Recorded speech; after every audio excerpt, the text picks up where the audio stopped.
Well, I've actually got a lot in common with my next guest as she left the big city life for a small rural living. And except, for the fact that she put hers into a book, and I just talk about it all the time and drive you crazy. Oh, wow. I tell you, I'm so excited to have her on. This book is called The Mud Season. Her name is Ellen Stimson, and I am so happy to have her on my show. Hey, Ellen. Hey, Moll. Thanks very much for having me. I love a girl who's willing to take an adventure. Well, you've come to the right place. Well, I got to say, you're a lot braver than me. I mean, I moved from, of course, I didn't go quite as small town maybe as you did, but I went from Scottsdale, Phoenix, Arizona, all by myself at 39 years old, completely moved after a divorce. My son went off to college to Nashville, Tennessee. Similar. It's similar. Although I came to a place with only 2,000 people in this little village. Yeah, and you win. The lack of anonymity, complete lack of anonymity here was a big surprise. Not long after I moved here, I met the governor. Because when you live in a tiny state, you get to meet the governor. I was very excited until he said to me, Ellen, aren't you the woman whose kid peed on his teacher's chair? Oh, my gosh. And I had to say, yes, how do you do? Yes, nice to meet you. Yeah, that's me. Oh, my gosh. Well, please tell me. I mean, most people dream or at least wonder about what it'd be like to live somewhere completely different. But it's much easier to wonder than actually make the plunge, and I know this. But you traded your heels for mud boots. Tell us how you got the courage to make this lifestyle change and why. I did. We are a family of 5. We have 3 kids, and we were on a vacation playing that game. What would it be like to live here? And our daughter, who was then about 12 or 13 at the time, said, why do we always do this when we're someplace? Why do we always play this? Could we really live anywhere? And, as it turned out, that was a question for the grown-ups, and I was one of the grown-ups, and I thought, we probably could. And we lived in St. Louis in the city, and we loved our lives. We had great movie theaters, great restaurants, great schools, great friends, but we longed to live somewhere beautiful. And so we all started talking about where would that be if we could pick any place. And it turned out that Vermont was sort of the unanimous choice. We loved it here. We'd been leaf peepers for many years. And within a year, we made the move. Wow. I mean, so everybody was on board. Everybody was on the board. The 12-year-old, it was probably the hardest for her. She was, I guess by the time we moved, she was 13 going into high school. And so that's a tough transition for any kid. And it was probably the hardest for her. But she immediately fell in love with it. She's living in Manhattan now, and she just got engaged to this guy who's an MBA student and getting his CPA too, and he's a Manhattan guy, and she is longing to be back in Vermont. And I said to him the other day, Dad, one of these days you're going to wake up on a farm with a couple of goats and never know what hit you. And he said, I'll follow her anywhere. So, well, that was a good answer. It was a good answer. Oh, my gosh. Well, one of the biggest lessons to take away from your book is to live with intention. I love this. This is an important mantra for you. It is for me, and what we really try to talk about here on the show. Can you explain further? Well, I think if we're not really careful, our lives can be sort of the sum of our habits. We can sort of get stuck living in a place that we live because we have always lived there, or we can get stuck in a job because, in fact, we've accumulated a lot of bills and the job pays for them. And I really wanted to, my husband and I both really firmly believe and wanted to teach our children to live by choice and not by habit. And so we had to model that for them. And I think our lives are the sum of our choices, whether you do them by accident or on purpose. And I've made a bunch of messes, believe me, with some of those choices.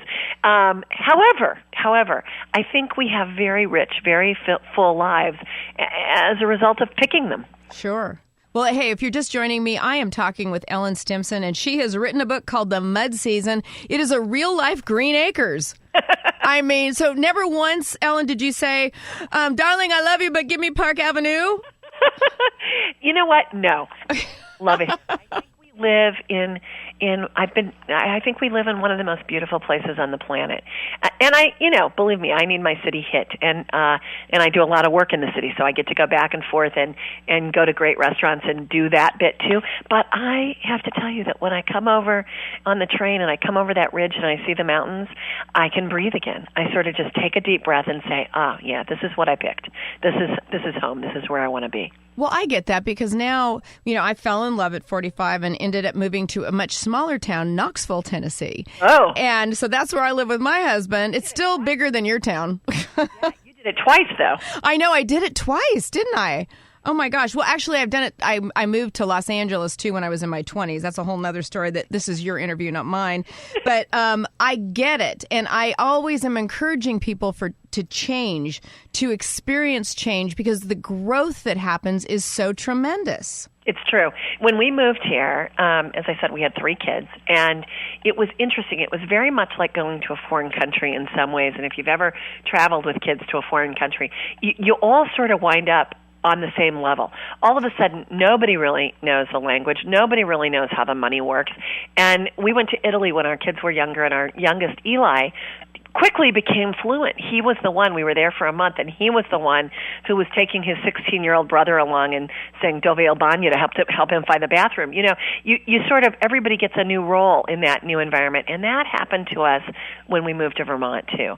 Every one of us took on new roles in the family and in our lives. It expands your experience in a way that is unfamiliar to me in any place that I've lived for a long time. You've got to sort of shake it up, change the picture to get that expansion. Well, now you talk about how it wasn't all peaches and cream, that you describe a number of challenges you were facing, including financial hardship, but yet you always have a positive attitude and you weren't, afraid of failing. Tell us about your failing up approach. I love this. Well, so we came here and we wanted to do all the Vermonty things. We got chickens. Some of them turned out really well, some of them not so well. The chickens were great. In fact, they were the great surprise of my middle age. I love my chickens. 2 of them, Mabel and Mildred, are still alive from that first hatch. They're 9 years old, which is really old for a chicken. Wow. We did a number of things like that. We also, though, I got a crush on the local country store, which was this beautiful, charming, it was one of the most oldest continuously operating country stores in America, with one of those little bells over the and those big, beautiful, gleaming wooden counters and big jars of candy. And I got such a crush on it, actually, that I bought the store, which sounds a whole lot like she bought the farm, and it was pretty close. It was a mess, I took this beautiful place that didn't look at all like the kind of thing that could ruin you, had been running along like a top since 1816, and bam, I ran it smack into the ground in just about 3 years, because I always was precocious. We ruined it fast. It was a shock. I mean, we weren't from here, and all the things I didn't know began to pile up pretty quickly. But I have always seen my life, I guess, as the wonderful or the horrible that's waiting to turn into a funny story. And so even as it was happening, one day there was a lady getting gas at our gas pumps, and everything had been going badly until this point.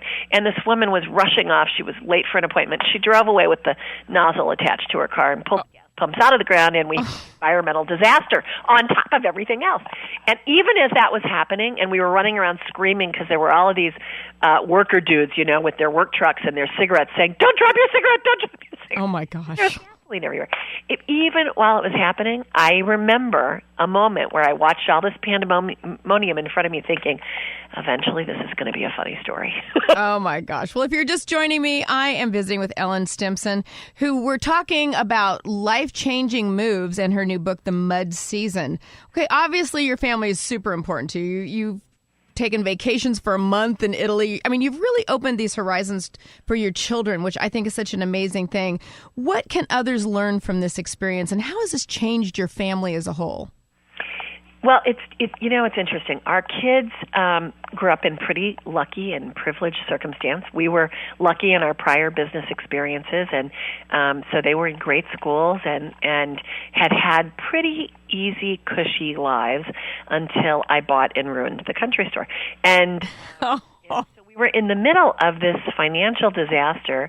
Two of them were teenagers at the time, and so they had never experienced anything like this. And truthfully, it had been a long time since I hadn't had really trouble paying my bills since my 20s, and here I was with the Coke guy coming wanting to take away the Coke machine because I couldn't pay for my Coca-Cola. I mean, it was just this sort of treacherous, it was like a Monopoly game where you turn over another property every day, Gosh, yeah. Really what we were in. And And our kids were terrific. I remember a particularly skinny Christmas because we were struggling. I was starting a new business, trying to dig our way out of this. And we had sort of a skinny Christmas. And in the middle of the day, we took the dogs.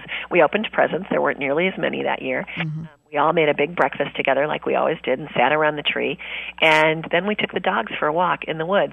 And there was snow underfoot, and it was this beautiful sort of Norman Rockwell moment. And our kids, we both said to them, we are so grateful because you guys are being great in this. We're going to dig our way out. And the little one, who was didn't understand what was happening. He was about 7.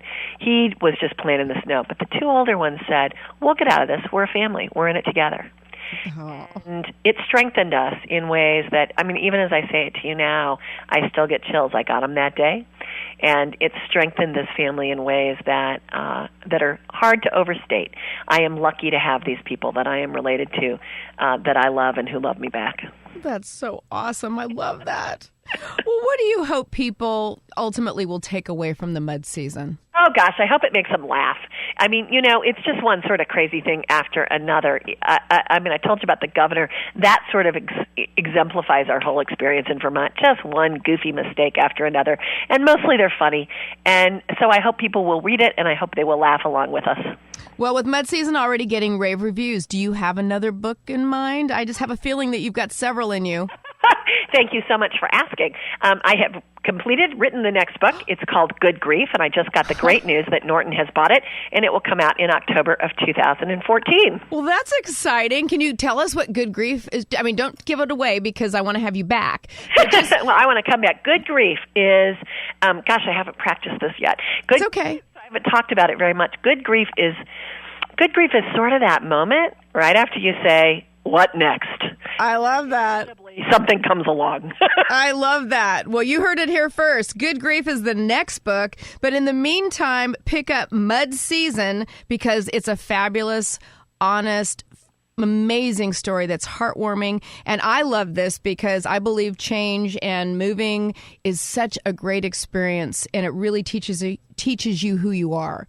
And kudos to you for writing it. Oh, Moll, thank you so much. I got to tell you, I feel like the fairy princess of book selling.